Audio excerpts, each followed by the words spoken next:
The news is sad. Like, there's a whole bunch of bullshit going on in the news. Apparently, everybody want to be a mass shooter now. Everybody want to joke about the school shooting shit. A little 10-year-old little nigga just got arrested because he was texting in a group call or in a group text with his friends, and they exposed his ass because he was like, I'm gonna be the next da-da-da-da, or like, you know, some stupid shit like that. I don't really, I'm not trying to get into that. I ain't really trying to talk into that. But I did see something crazy that's not pertaining to some mass shooting, but it's still weird.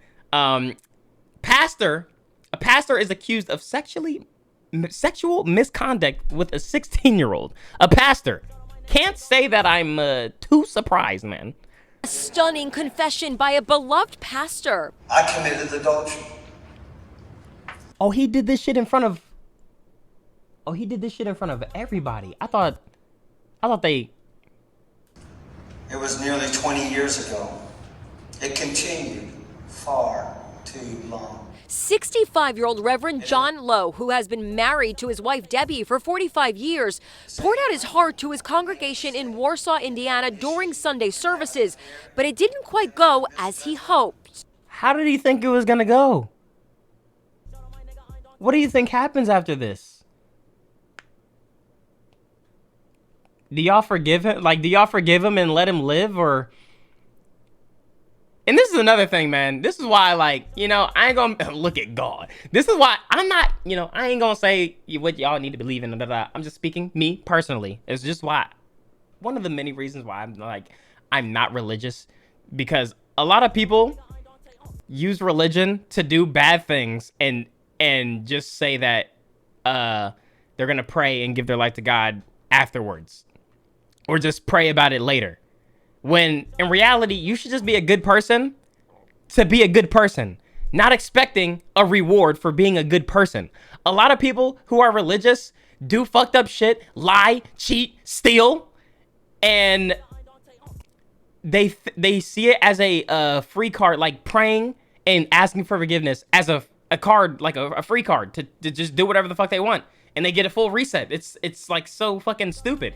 When in reality, you should just be a good person because you should be a good person. Not for like, because a man in the sky is watching your every move, or like you could go burn forever. Just be a fucking good person. It's literally not that deep. It's not that hard. I sinned.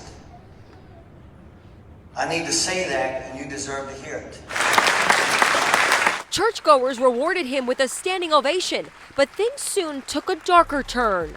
A woman named Bobby Gephardt joined him on the altar and said she was the woman involved, and the preacher was not telling the whole story. I was just 16 when you took my virginity on your office floor. Do you remember that? I know you do. You did things to my teenage body that had never and should have never been done. She said she had been traumatized for 20 years by her experience at his hands. Then the woman's husband, Nate, joined in and held up some jewelry. This was Bobby's covenant of purity ring, which she wore while this man had sex with her, and she felt ashamed all these years.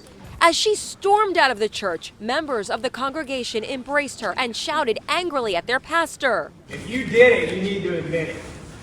100%. Well, God forgives me, and that's all that matter. I say we continue with the word of our God. We hear what she said. We heard it.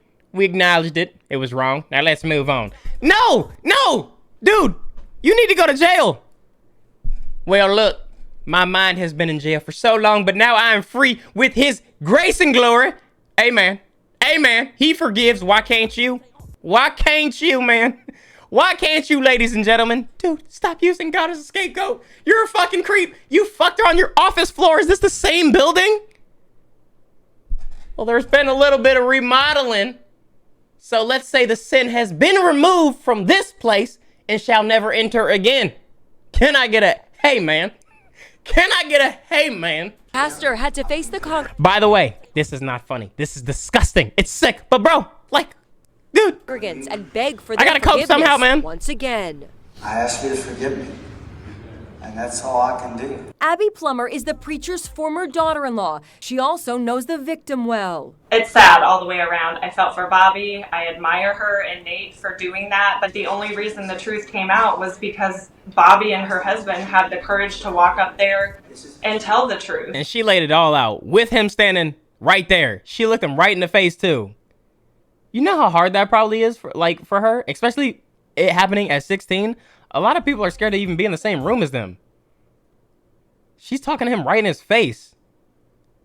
Brianne Boswell, a reporter for Wayne 15 in Fort Wayne, says people have been suspicious of the preacher for years. Then why didn't y'all fucking... I hate that type of shit, man. It's always when, like, something happens, that's, like, it goes back, even though, like, it's not kids' responsibilities or teacher... Well, maybe it's kind of teachers' responsibilities and shit like that. But it goes back to these mass shootings and things like that. There's signs, there's clear signs. Niggas scribbling weird shit in notebooks and saying all this weird shit in text and Instagram posts, posting guns with the captions like, can't wait to do da-da-da or some shit like that. And people just liking it. People are, like, liking it and then talking about it with their friends. Did you see what he posted? Dude, call the police or something. Say some shit about it. But I'm glad that more of that shit's happening now with that little 10-year-old kid. Got called out. Now he's in jail. They put him in handcuffs and shit like that. It's like, if you see signs, like, take some actions. Especially if it's someone close to you. I understand, like, if it's probably a stranger and it's like, damn, that interaction seemed kind of weird, but I mean, that's none of my business, bro. I'm just here to fucking preach the word of the, preach the Lord of the word, the word of the Lord or whatever. But if it's someone that's close to you and that you know and they look uncomfortable, you gotta feel compelled to say something to somebody. And, like, I don't know. I feel like a lot of people wait for someone else to do it. And then was, hey man, I also had a weird feeling about him. Like, I always thought he was weird. It's like, why didn't you say anything before? I wasn't too sure. Like, we spoke with a lot of community. I don't know, but I understand both sides, because, like, you don't want to be the person to call somebody out and literally they just had, like, an awkward moment. It wasn't even nothing, like, crazy like that. So I guess I get both sides, man. But on the mass shooting side, no, man. If a nigga's drawing blood and death to all and I'm going to end it all, like, in a book, tell somebody. I know the fuck I would. I wouldn't even want to be in that fucking classroom anymore. Community members on the street today in downtown Warsaw, they honestly say that they aren't shocked by this information. They say that John Lowe always seemed as though he was too good to be true. There's always speculation that there was something more happening behind closed doors. The lies and the manipulation have to stop. I'm sorry, bro. I'm sorry. I just hate those type of people that I always knew there was something. He's just too perfect. He was just like, that's just bullshit. Like, shut the fuck up. You just want to feel included, like you were part of the solution or something like that. You sat there and watched like everybody else. You ain't know what was going. You ain't know what the fuck was going on. Stop trying to act all high and mighty, trying to get in the news and all that shit. I'm sorry. Stuff like that's annoying. Are y'all still in school, by the way? There was a kid in my school, in my class, actually, literally had the fit the description to a T, bro. Some of y'all are, some of y'all aren't. Fit the description to a T. Long hair, long black hair that will always seem like it was wet. It always seemed like it was wet. Long black hair, always had on a black jacket, blue baggy jeans with some like running shoes. It was always running shoes. And these glasses that really didn't fit him all too well. Now, everybody thought he was weird, but like he never like was writing notebooks or nothing like that.